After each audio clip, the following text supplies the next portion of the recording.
Hello my dear students, आज अपन फिर से एक नई वीडियो के साथ मिल रहे हैं। इसमें अपन फेज इक्विलिब्रियम पढ़ेंगे। फेज इक्विलिब्रियम यूनिट 3 है और फेज इक्विलिब्रियम पार्ट 1 पढ़ेंगे। ओके, ब्लॉक 1 का। So let's start with it. So see, this is unit 3 and we are going to deal with it.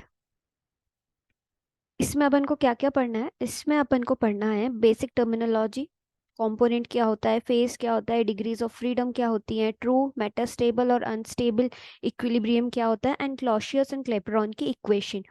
तो इसमें आता क्या है पता है? इसमें आता ये है कि तीन चीजें या तो आपको डिफाइन करने आता है, फेज क्या है, कंपोनेंट क्या है, डिग्री ऑफ फ्रीडम क्या है, या कभी कभी आपसे पूछता है मेटास्टेबल इक्विलिब्रियम क्या है, इसकी डेफिनेशन बताओ। और इस चैप्टर में क्लॉसियस क्लेपेरॉन की इक्वेशन का डेरिवेशन हाँ जरूर पूछ लेते हैं, तो अपन देखेंगे वो। और हाँ, फेज रूल, फेज रूल भी बहुत इंपॉर्टेंट है जो हमें देखना है। सो अभी तक हमने क्या पढ़ा?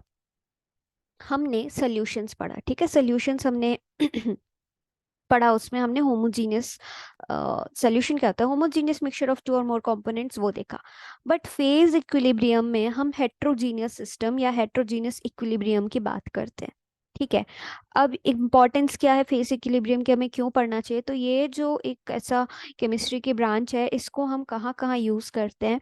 Geology, metallurgy, engineering and chemical engineering means, and material science, physics, इन सारी चीजों में, इन सारी फील्ड्स में फेज इक्विलिब्रियम का यूज होता है, ठीक है। अब अपन आगे बढ़ते हैं, जिसमें अपन को पढ़ना है बेसिक टर्मिनोलॉजी। तो सबसे पहले अपन देखेंगे कि ट्रू, मेटास्टेबल और अनस्टेबल इक्विलिब्रियम क्या होता है, ठीक है।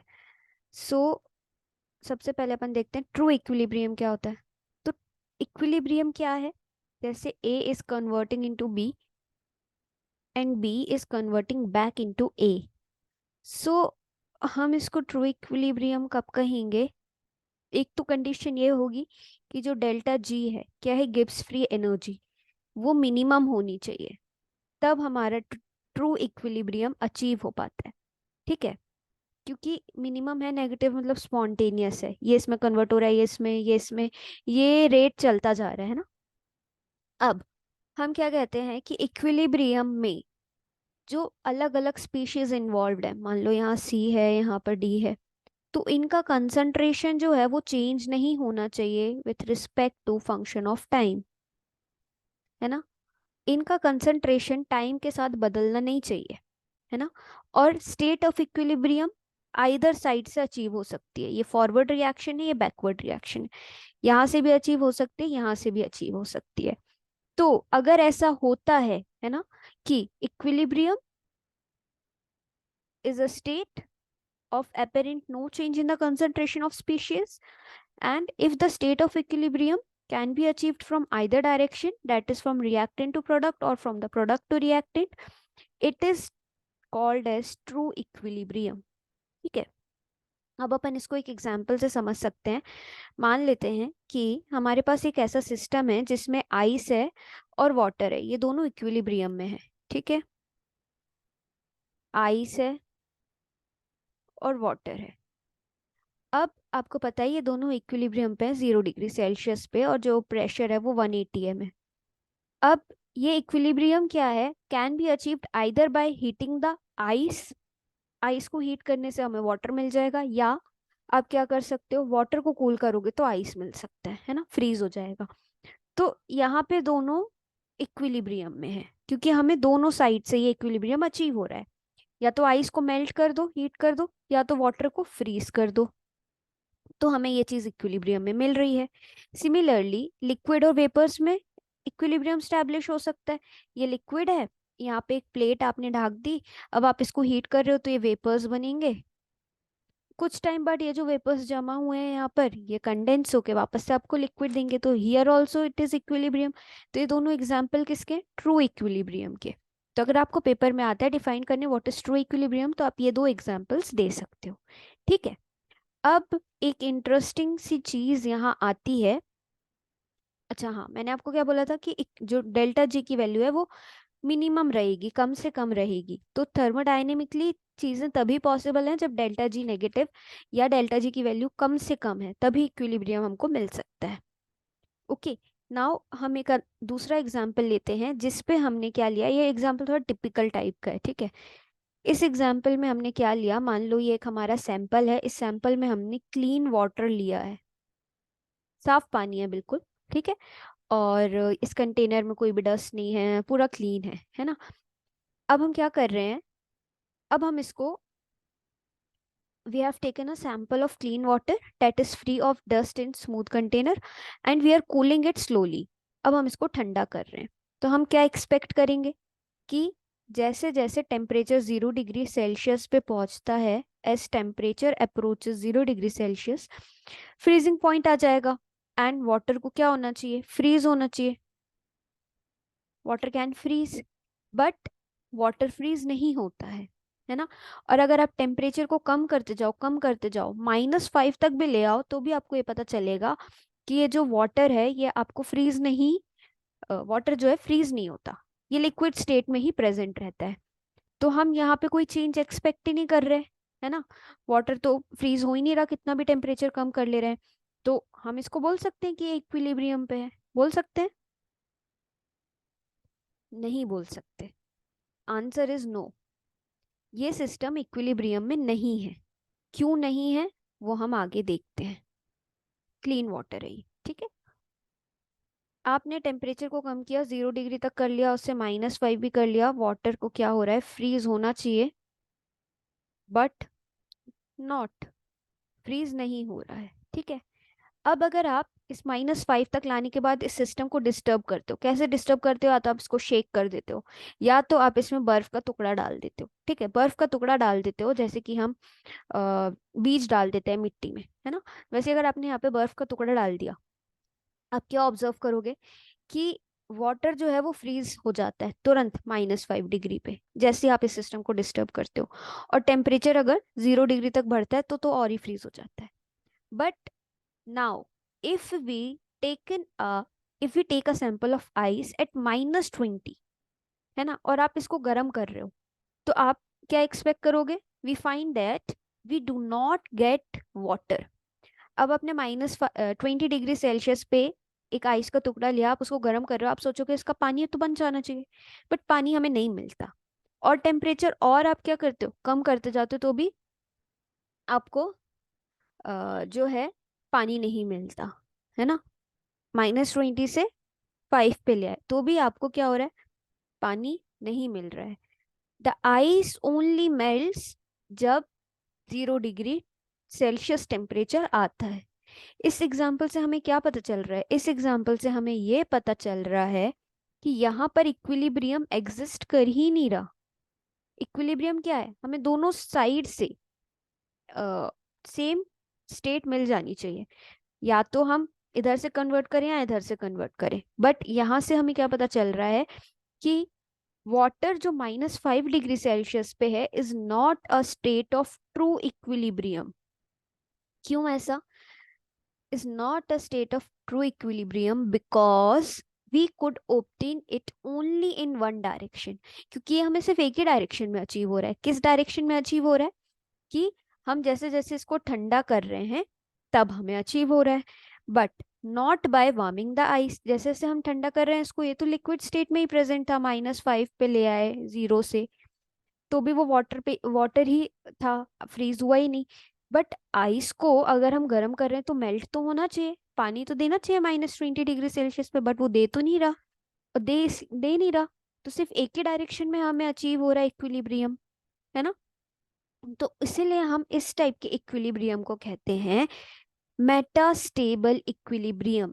The equilibrium which can be achieved only from one direction is known as metastable equilibrium. और जो लिक्विड -5 डिग्री पे प्रेजेंट है उसको हम कहते हैं super cooled water. And such equilibrium which can be achieved from one direction only is known as metastable equilibrium. Okay, अब अपन नेक्स्ट एग्जाम्पल देखते हैं जिसमें अपन देखते हैं अनस्टेबल इक्विलिब्रियम क्या होता है। सो ये एक बॉक्स में लिखा हुआ है, a state of unstable equilibrium exist when the approach to equilibrium in a system is so slow. Unstable equilibrium की एक कंडीशन बहुत इंपॉर्टेंट है कि ये बहुत स्लो प्रोसेस होती है। That the system appears to undergo no change over a short period of time. अगर आप इसको शॉर्ट पीरियड में नोटिस करोगे तो आपको कोई चेंज नोटिस नहीं होगा। ये हम अभी समझते हैं कैसे। तो हमने एक सिस्टम लिया जिसमें we dissolve just sufficient amount of sodium chloride in water. तो हमने, ये वाटर है, यहाँ पे हमने सोडियम क्लोराइड को डिजोल्व कर दिया है। तो हमें क्या पता चलता है कि हमने इसका सेचुरेटेड सोल्यूशन बनाया। ठीक है, सेचुरेटेड मतलब now no more amount of solute can be dissolve. अब इसमें इससे ज्यादा सोल्यूट डिजोल्व नहीं हो सकता। ठीक है, तो आपने यहाँ पर सैचुरेटेड सोल्यूशन बनाया, जिस वजह से कुछ कुछ क्रिस्टल्स अभी भी सोडियम क्लोराइड के यहाँ पे प्रेजेंट है।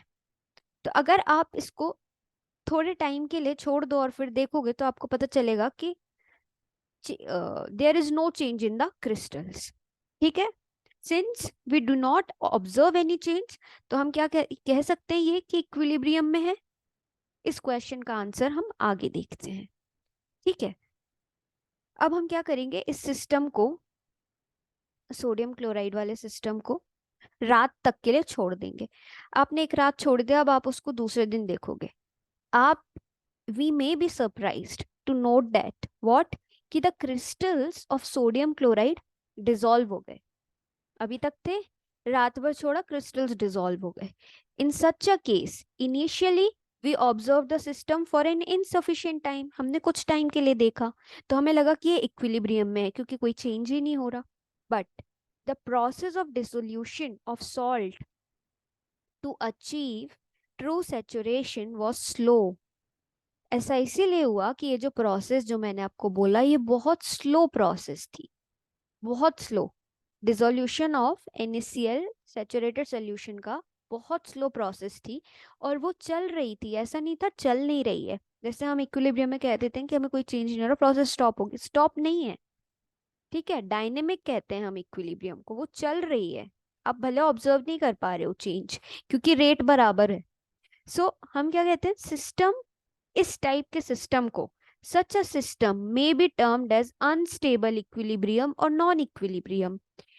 ठीक है, in fact it does not involve any equilibrium, क्योंकि यहाँ पर इक्विलिब्रियम है ही नहीं।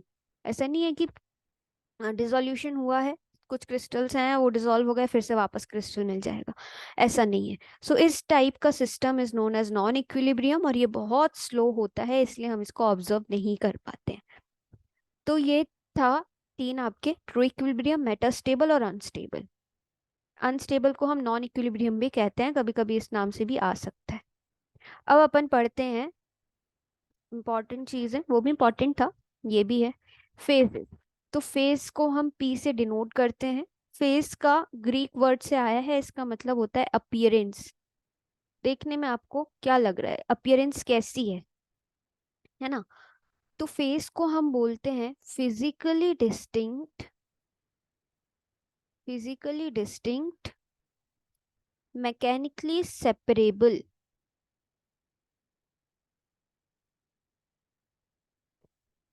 System is known as face.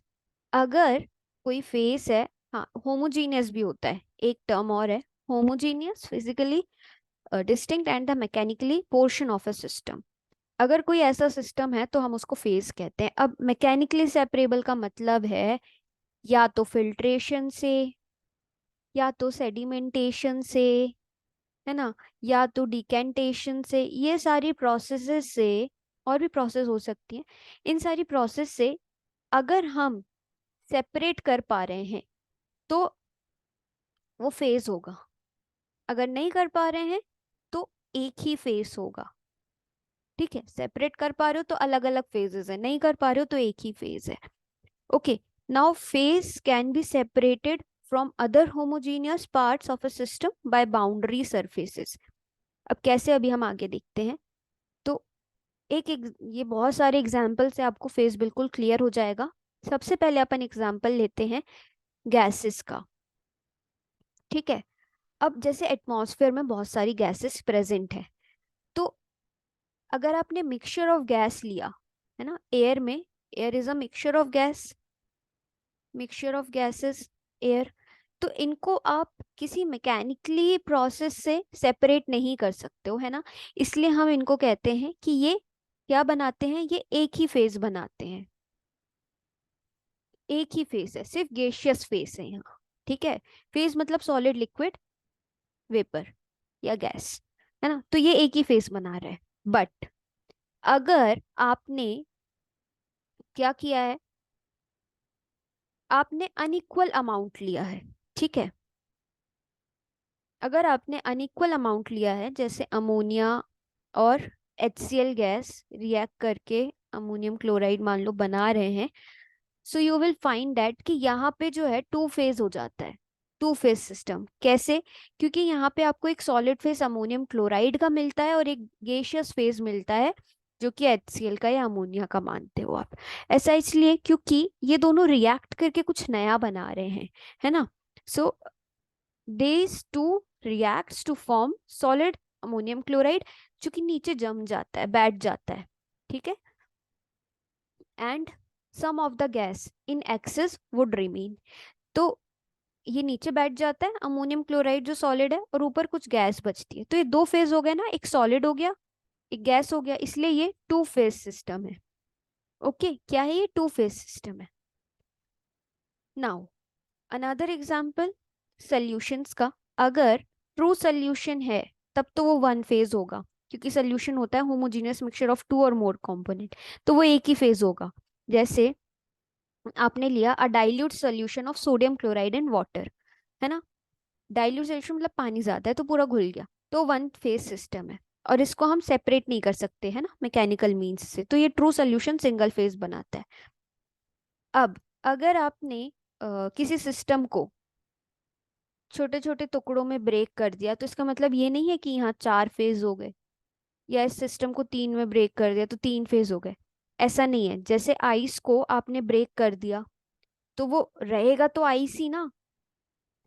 तो यहाँ पे वन फेज सिस्टम ही है। जैसे आपने आइस को क्रश कर दिया तो वो है तो आइस ही, अभी भी सॉलिड में ही है, तो उसको हम एक ही फेज मानेंगे। लिक्विड हो गया तो भी वो लिक्विड ही रहेगा ना पूरा, दो फेज एग्जिस्ट तो को एग्जिस्ट तो नहीं कर रहे, ऐसा। तो ये वन फेज हो गया। अब अब आप देख सकते हो दूसरा एग्जाम्पल, वो है अ सिस्टम में consist of A number of solid और लिक्विड फेज, बट उस सिस्टम में सिर्फ एक ही गैसियस फेज हो सकता है। जैसे आपने टू और मोर मिसिबल लिक्विड्स लिए, ठीक है, तो ये तो आपको वन फेज देंगे क्योंकि आपस में पूरे घुल रहे हैं। However, if one or more of these liquid are volatile, then their vapors in equilibrium एक अलग फेज कॉन्स्टिट्यूट करेंगे। अब इसमें से if one liquid is volatile, तो यहाँ दो फेज हो गए ना, एक गैसियस फेज हो गया और एक लिक्विड फेज हो गया, ठीक है। तो two miscible liquids with vapour in equilibrium will consist two phase system, अगर वॉलेटाइल है एक तो, और अगर सिर्फ मिसिबल है तो एक ही फेज कंस्टिट्यूट करेगा। आ रही है ना बात समझ में? फिर आप देख सकते हो दूसरा एग्जांपल, सोडियम क्लोराइड का सोल्यूशन तो ट्रू सोल्यूशन देता है आपको, बट अगर सैचुरेटेड सोल्यूशन है तो मैंने आपको बताया वो दो फेज होगा। क्यों? क्योंकि सैचुरेटेड सोल्यूशन है मतलब कुछ कुछ पार्टिकल्स अभी सोडियम क्लोराइड के नीचे है ना, सोल्यूशन में डिसॉल्व है, तो वो सॉलिड हो गया और पानी जो है लिक्विड हो गया, तो दो फेज हो गए ना, सॉलिड लिक्विड। अब यहाँ पर एलोट्रोप्स होते हैं ना, जैसे सल्फर का एलोट्रोप होता है एक, मोनोक्लिनिक सल्फर, रोम्बिक सल्फर। तो क्या होता है यहाँ पे, अगर इनका, ये दोनों दो फेजेस हैं। क्यों क्यों दो फेजेस क्यों है? क्योंकि इनकी केमिकल और फिजिकल प्रॉपर्टीज अलग अलग हैं, ठीक है। इनकी केमिकल फिजिकल प्रॉपर्टीज अलग हैं, इसलिए ये दो फेज कॉन्स्टिट्यूट करते हैं। अब a heterogeneous mixture of different solid substance would have as many phases as there are substance present in it।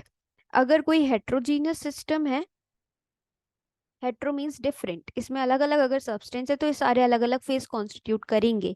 लेकिन अगर हमारे पास सॉलिड सॉलिड का मिक्सचर है ना,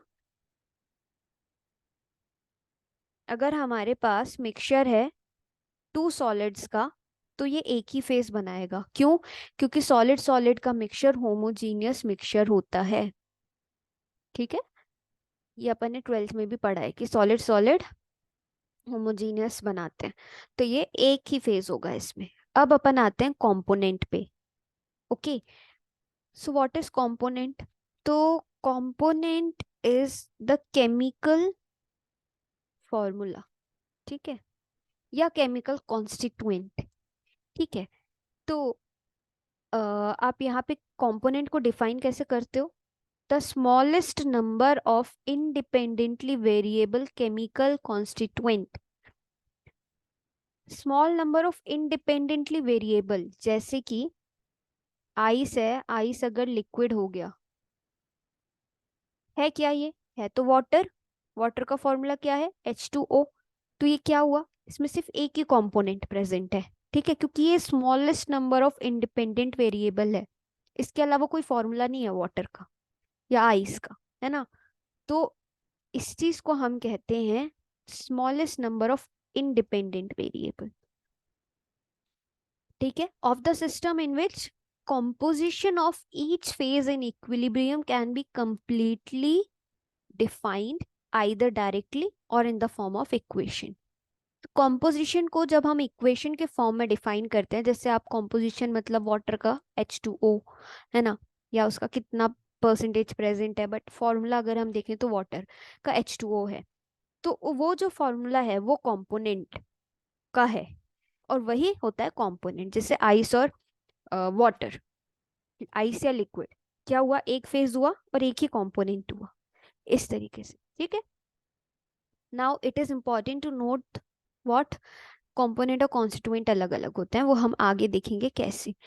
ठीक है, कंपोनेंट क्या होते हैं? Chemically distinct constituent. तो कंपोनेंट कॉन्स्टिट्यूएंट हो सकते हैं, है ना, सारे कंपोनेंट कॉन्स्टिट्यूएंट होते हैं, बट कॉन्स्टिट्यूएंट जरूरी नहीं है कि कंपोनेंट हो। ये थोड़ा कंफ्यूजिंग है, अभी हमें आगे जाके पता चलेगा, क्लियर हो जाएगा। सो केमिकली डिस्टिंक्ट होंगे तो वो कंपोनेंट है, जिनका कंसंट्रेशन वेरी करेगा इंडिपेंडेंटली अलग अलग फेज में। ठीक है, नाउ अपन एग्जाम्पल के थ्रू इसको समझते हैं। अभी अपन ने लिया कि ऐसा सिस्टम ले रहे हैं हम जहाँ पे कॉन्स्टिट्यूएंट जो है वो रिएक्ट नहीं कर रहे हैं।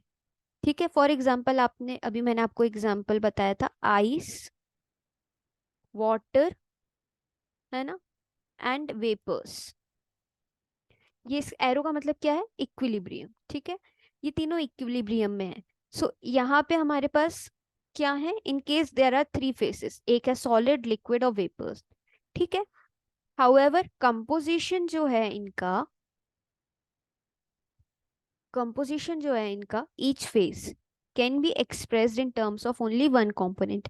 तो जैसे मैंने आपको ऊपर बोल दिया था आइस और वाटर, वो दो कंपोनेंट है, वो आपका दो फेज है, सॉरी, ओके, एंड कंपोनेंट एक ही है। फेज इसलिए दो क्योंकि आइस सॉलिड है और ये लिक्विड है। सो कॉम्पोजिशन इनका क्या है? H2O ही है। सो कॉम्पोजिशन इनका सिर्फ एक ही कंपोनेंट के उसमें एक्सप्रेस हो सकता है, जो कि है H2O, जो कि वाटर है। ठीक है, so you may note here that in this system there is only one constituent, so the component have to be one. Okay, अब आपको यहाँ पे ये याद रखना है कि अगर रिएक्शन नहीं हो रही है ना, कॉन्स्टिट्यूएंट आपस में रिएक्ट नहीं कर रहे हैं, तो कंपोनेंट और कॉन्स्टिट्यूएंट बराबर होते हैं। रिएक्ट करते हैं तो ये चीजें बदल जाती हैं, वो कैसे, वो अपन आगे देखेंगे। ठीक है, अब कंपोनेंट कम से कम एक तो होना चाहिए, है ना, एक से कम नहीं हो सकता। It can not be lesser और ग्रेटर। ओके, नाउ आप यहाँ पे हाइड्रोजन ऑक्सीजन का एग्जांपल दिया है, ये रहने देते हैं अपन। अपन अब देखते हैं शुगर और वाटर का। ठीक है, शुगर और वाटर का अगर अपन एग्जांपल देखें तो यहाँ पे दो पॉसिबिलिटीज हैं। अगर सॉल्यूशन अनसैचुरेटेड है तो इसमें और घोल सकते हैं, और घोल सकते हैं जब तक होमोजीनियस नहीं बन जाता। होमोजीनियस बन गया तो इसमें तो एक ही फेज होगा, है ना, क्योंकि सोल्यूशन एक ही फेज का है, ट्रू सोल्यूशन। बट इसमें दो कॉन्स्टिट्यूएंट है। क्या क्या है? एक शुगर है और एक वाटर है। तो इन दोनों को हमें फॉर्मूला देना पड़ेगा ना, शुगर का अलग वाटर का अलग। तो यहाँ पे कंपोनेंट भी दो हैं। ओके, क्योंकि अभी ये रिएक्ट नहीं कर रहे हैं। सेकेंडली, इफ, ये तो एक पॉसिबिलिटी हो गई। दूसरी पॉसिबिलिटी, अगर अमाउंट ऑफ शुगर को हम बढ़ा देते हैं, है ना, अगर शुगर का अमाउंट हमने बढ़ा दिया, then its solubility in the given amount of water, ठीक है, then the system would become heterogeneous system. Of course, क्योंकि अभी तो ये रिएक्ट नहीं कर रहे हैं, अब आपने और ज्यादा शुगर का अमाउंट बढ़ा दिया, तो ये हेट्रोजीनियस सिस्टम हो जाएगा। अभी तो ये होमोजीनियस था। क्यों हो जाएगा? क्योंकि शुगर अनडिजॉल्व भी बचेगी ना कुछ। तो ये दो फेज आपके यहाँ पे हो जाएंगे। So here again we would need two component. अब हमें दो कंपोनेंट की जरूरत पड़ेगी अलग अलग फेज पे एक्सप्रेस करने के लिए। क्या? एक तो एक्वस फेज जिसमें वाटर कुछ ना कुछ अमाउंट है, एक सॉलिड फेज जिसमें वाटर तो बचा ही नहीं, सिर्फ शुगर ही बची। आ रही है बात समझ में? कंपोनेंट और कॉन्स्टिट्यूएंट का थोड़ा थोड़ा डिफरेंस। तो यहाँ पर आपके दो फेज हो गए। जब तक अनसैचुरेटेड था तब तक तो एक फेज था। तो मैंने आपको क्या बोला कि दो कंपोनेंट सिस्टम में जब तक चीजें रिएक्ट नहीं कर रही हैं तब तक आपका क्या रहेगा? कंपोनेंट कॉन्स्टिट्यूएंट के बराबर रहेगा। अब आप देखो, अगर कॉन्स्टिट्यूएंट में केमिकल रिएक्शन हो रही है, अगर ये रिएक्ट कर रहे हैं, तो फॉर्मूला जो होता है कंपोनेंट कैलकुलेट करने का वो होता है सी डैश माइनस आर। और सी डैश जो है यहाँ पे, सी डैश है कॉन्स्टिट्यूएंट, और जो आर है ये है नंबर ऑफ रिएक्शंस। अब आपको यहाँ पे एग्जाम्पल लेना है। अब यहाँ पे ना जो ये फॉर्मूला है इसमें कंस्ट्रेंट, है ना, रिस्ट्रिक्शन जो होता है वो यहाँ पे पुट करना पड़ता है सी डैश में, तब जाके हमें कंपोनेंट मिलते हैं। तो आप मान लो कैल्शियम कार्बोनेट का डिकम्पोजिशन स्टडी कर रहे हो, तो calcium carbonate calcium oxide, quick lime और CO2 बना रहा है, ठीक है। अब आपने क्या किया कि यहाँ पे अभी आपके पास थ्री कॉन्स्टिट्यूएंट है। क्या क्या है? कैल्शियम कार्बोनेट है, कैल्शियम ऑक्साइड है और कार्बन डाइऑक्साइड है। थ्री कॉन्स्टिट्यूएंट है आपके पास अभी। ओके, और ये तीनों इक्विलिब्रियम में है। अब हम इन सबको कंपोनेंट नहीं बोल सकते। क्यों नहीं बोल सकते? क्योंकि ये तीनों आपस में इंडिपेंडेंट नहीं है, ठीक है। There is one restriction. क्या रिस्ट्रिक्शन है? कि यहाँ पे इनके बीच में इक्विलिब्रियम है। जो इक्विलिब्रियम कांस्टेंट है ये रिस्ट्रिक्शन की तरह काम कर रहा है। अब ये तीनों इंडिपेंडेंट नहीं है ना, कि ये अलग है ये अलग है ये। अब क्या होता है यहाँ पर कि इक्विलिब्रियम कांस्टेंट जो है ये एक रिस्ट्रिक्शन की तरह काम करता है, बिकॉज ऑफ विच हमें स्पेसिफाई करना पड़ता है कंसेंट्रेशन किसी दो कंपोनेंट का। अब क्या होता है कि ये जो कॉन्स्टिट्यूएंट है हमने यहाँ रख दिया कॉन्स्टिट्यूएंट 3, आर की जगह हमें रखना पड़ेगा 1। 1 इसलिए कि एक इक्विलिब्रियम कांस्टेंट जो है वो रिस्ट्रिक्शन है, तो रिस्ट्रिक्शन को हम यहाँ रखते हैं आर की जगह पे। तो ये क्या आ गया? सी। सी हमारी जो वैल्यू आई वो आई 2। इस 2 का मतलब है कि ये जो है ये टू कंपोनेंट सिस्टम है, ठीक है। टू कंपोनेंट सिस्टम है ये। अब आप इसका कॉम्पोजिशन अलग अलग तरीके से कैसे एक्सप्रेस करते हो तो वो ये टेबल में दिया हुआ है, ठीक है। फेज अगर आप कैल्शियम कार्बोनेट ले रहे हो तो कंपोनेंट कैल्शियम कार्बोनेट ले सकते हो, और यहाँ पे कैल्शियम ऑक्साइड ले सकते हो। कैल्शियम ऑक्साइड ले रहे हो तो कैल्शियम ऑक्साइड और दूसरा कंपोनेंट जीरो होगा। कार्बन डाइऑक्साइड ले रहे हो तो CaCO3 में से CaO माइनस कर दोगे तो CO2 बचेगा। इस तरीके से आप यहाँ पे इसको एक्सप्रेस कर सकते हो, ठीक है। अब यहाँ पे बॉक्स में इंपॉर्टेंट चीज दी हुई है, an aqueous solution of sodium chloride. इसमें तीन कॉन्स्टिट्यूएंट है। क्या क्या? एक तो वाटर, एक सोडियम आयन और एक क्लोराइड आयन। तो यहाँ पे तीन कॉन्स्टिट्यूएंट है आपके, ठीक है। Now since the number of sodium ions और क्लोराइड आयन्स बराबर होने चाहिए, इसीलिए यहाँ पे जो रिस्ट्रिक्शन है वो इक्विलिब्रियम का है ना। तो 3 - 1, तो यहाँ पे भी दो कॉम्पोनेंट आ जाता है। अब अपन देखते हैं दूसरा एग्जाम्पल जिसमें अपन अमोनियम क्लोराइड का एग्जाम्पल देखेंगे। अब अगर यहाँ अमोनियम क्लोराइड का डिकम्पोजिशन हो रहा है तो कॉन्स्टिट्यूएंट यहाँ पे रिएक्ट कर रहे हैं क्योंकि हम वही वाला टॉपिक पढ़ रहे हैं। नाउ अब सब्लिमेशन करते हैं, सब्लिमेशन सॉलिड का डायरेक्टली गैस में कन्वर्ट होना। तो अमोनियम क्लोराइड डिकम्पोज होता है अमोनियम गैस में और HCl गैस में। ठीक है, इस केस में तीन कॉन्स्टिट्यूएंट है, एक है सॉलिड अमोनियम क्लोराइड, एक अमोनियम क्लोराइड सॉलिड, एक गैस HCl और एक अमोनियम गैस। बट यहाँ पे अगेन दो रिस्ट्रिक्शन है, एक रिस्ट्रिक्शन तो इक्विलिब्रियम का रिस्ट्रिक्शन है और दूसरा रिस्ट्रिक्शन जो है वो है कि requirement that the concentration of ammonia gas and the HCl gas दोनों बराबर होने चाहिए। तो एक इक्विलिब्रियम का और एक कंसंट्रेशन का रिस्ट्रिक्शन आ जाता है। तो C equals to C dash minus R, तो तीन कॉन्स्टिट्यूएंट माइनस दो रिस्ट्रिक्शन वन। तो ये जो होता है ये वन कंपोनेंट सिस्टम का एग्जाम्पल हो जाता है। ठीक है, तो इसमें कंपोनेंट जो है वो एक ही कंपोनेंट है जो है अमोनियम क्लोराइड, इस टेबल में दिया हुआ है। अब अपन आगे देखते हैं, इसमें अपन ये जो एग्जाम्पल ले रहे हैं थर्ड एग्जाम्पल, ये बहुत इंपॉर्टेंट है, ये आपको क्वेश्चन पेपर में आया भी है। अभी मैं आपको क्वेश्चन पेपर दिखाती हूँ कि सोल्यूशन और फेज इक्विलिब्रियम में से कौन कौन से क्वेश्चन आए हैं, क्योंकि अभी हम ये पढ़ रहे हैं। अब आपने एस्टर है ना, RCOOR एस्टर का फॉर्मूला होता है जनरल। तो आपने क्या किया, इथेनॉल, अब एसिड और अल्कोहल की रिएक्शन कराते हैं तो एस्टर बनता है, ये सबको पता है। तो इथेनॉल और एसिटिक एसिड की हमने रिएक्शन कराई तो हमें एस्टर मिला, इथाइल एसिटेट। ठीक है, अब इसमें अपन ने क्या देखा कि चार कॉन्स्टिट्यूएंट प्रेजेंट हैं, एक क्या है, acetic acid, ethanol, ethyl acetate और वाटर। अब कंपोनेंट कितने होने चाहिए, तो कॉन्स्टिट्यूएंट तो चार हैं, अब एक रिस्ट्रिक्शन होता है इक्विलिब्रियम का, तो तीन हमें कंपोनेंट मिल गए। बट एक और रिस्ट्रिक्शन होता है, वो रिस्ट्रिक्शन क्या है, amount of ethyl acetate and the water is equal। तो 4 - 2 हो गया तो 2। तो ये किस किस का एग्जाम्पल है, ये एग्जाम्पल है 3 कंपोनेंट का या तो 2 कंपोनेंट का, दोनों हम बोल सकते हैं। ठीक है, बेसिकली 2 कंपोनेंट का। इस तरीके से हम कंपोनेंट को डिफाइन करते हैं। अब हम आते हैं डिग्रीज ऑफ फ्रीडम पे। तो डिग्री ऑफ फ्रीडम छोटा सा है। डिग्री ऑफ फ्रीडम में हम ये कहते हैं कि smallest number of independent variable, जैसे टेम्परेचर, प्रेशर, कंपोजिशन, ये फिक्स्ड होने चाहिए अगर हमें किसी भी इक्विलिब्रियम सिस्टम की स्टेट को डिफाइन करना है। तो ये फिक्स होने चाहिए इंडिपेंडेंट वेरिएबल्स, ये होते हैं degrees of freedom, temperature, pressure, composition. ठीक है, so a system is set to be completely set to be defined completely कब, अगर different variables of the system such that the system retains the state of equilibrium, same state होनी चाहिए।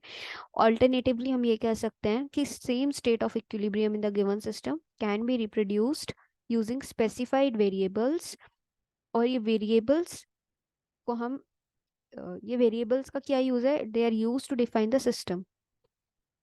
Okay, from the state function, जैसे pressure, temperature, volume, energy. State function क्या होता है, state function तो states पे डिपेंड करता है। एंट्रोपी जैसे S2 S1, E1 E2, energy, volume V2 V1, initial final state पे।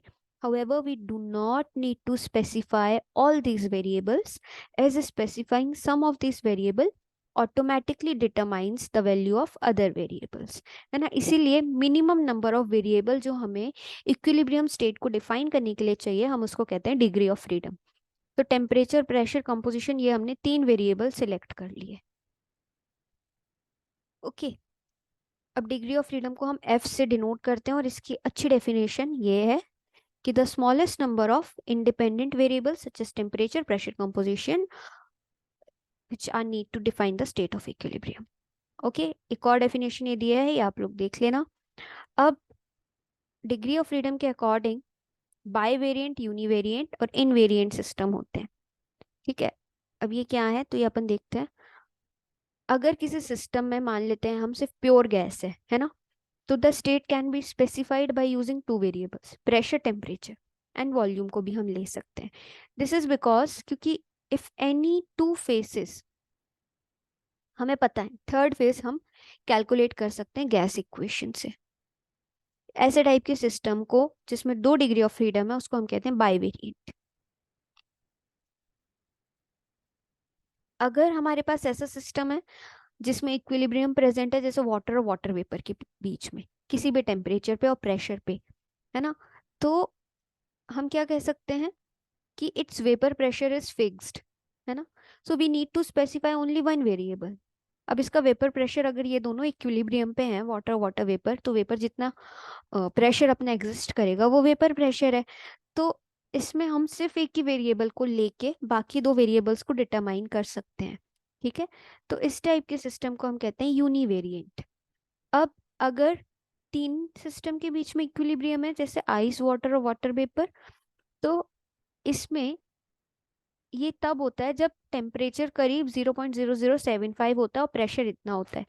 तो अगर चेंज होता है टेम्परेचर या प्रेशर पे या कंसंट्रेशन पे, तो इक्विलिब्रियम जो होता है वो लॉस्ट हो जाता है, डिस्टर्ब हो जाता है।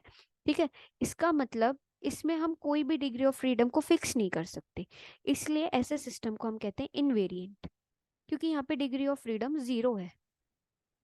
ठीक है, तो ये था इसका इंट्रोडक्टरी लेक्चर। आप, आई होप आप लोग को फेज इक्विलिब्रियम का समझ आया होगा। ये बॉक्स में लिखी हुई डेफिनेशन भी अच्छी है, तो आप इसको पढ़ सकते हो। और इसके बाद हम पढ़ेंगे फेज रूल क्या होता है। ठीक है, phase rule, Gibbs phase rule पढ़ेंगे। और मैं आपको कह रही थी कि ये देखो, ये जो है ना, इस ये क्वेश्चन पेपर है जो हम अभी सॉल्व करेंगे। तो ये क्वेश्चन पेपर था 2022 का। ठीक है, तो इसमें आप देखो स्टीम डिस्टिलेशन आया, ये मैंने आपको पढ़ा दिया है। अब ये देखो, ये क्वेश्चन आया, how many components are there in ethanol and acetic acid, तो 2 कंपोनेंट। फिर देखो इक्विलिब्रियम से क्लॉसियस क्लेपेरॉन की इक्वेशन आई है। फिर थर्ड क्वेश्चन देखो, नोवेलोफ्स रूल आया है, ये भी मैंने आपको सोल्यूशन में पढ़ाया है। ठीक है, फिर देखो how does the solubility of gas change with decrease in temperature, तो ये भी मैंने आपको बताया था, है ना, कि कौन सी प्रोसेस है ये, सॉलिबिलिटी टेम्परेचर कम करने से गैस की बढ़ती है ना, इनवर्स रिलेशन है, फिशेस इसलिए ठंडे पानी में कंफर्टेबल फील करती हैं। फिर मोलैलिटी आया है देखो डिफाइन करने, और भी कुछ कुछ इसमें जो हमने पढ़ा है उसमें आया है।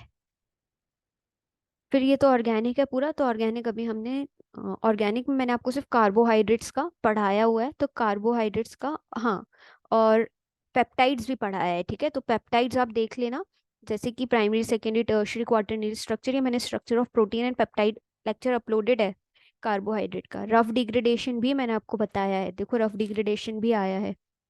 डाइसैकेराइड्स में आपको ड्रॉ करके बताऊंगी स्ट्रक्चर्स, जैसे सुक्रोज है, माल्टोज है, लैक्टोज है, इन सब की लिंकेज, इनमें कौन सी लिंकेज प्रेजेंट है, ये है सिर्फ आपको जब मैं ड्रॉ करके बताऊंगी कि अल्फा 1 4 है, बीटा 1 2 है, ये सब तब आपको समझ आएगा। सो मोस्टली हमने 1 3 5 के लेक्चर्स कवर किए हैं।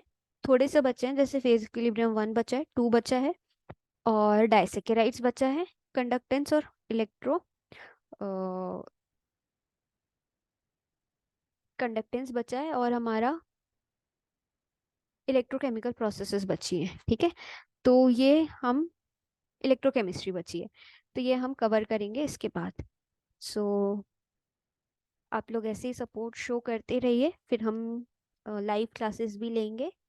ठीक है, एंड डोंट वरी, 1 3 5 आपका एग्जाम के पहले पूरा कंप्लीट हो जाएगा, and then we will revise it. So keep supporting and thank you.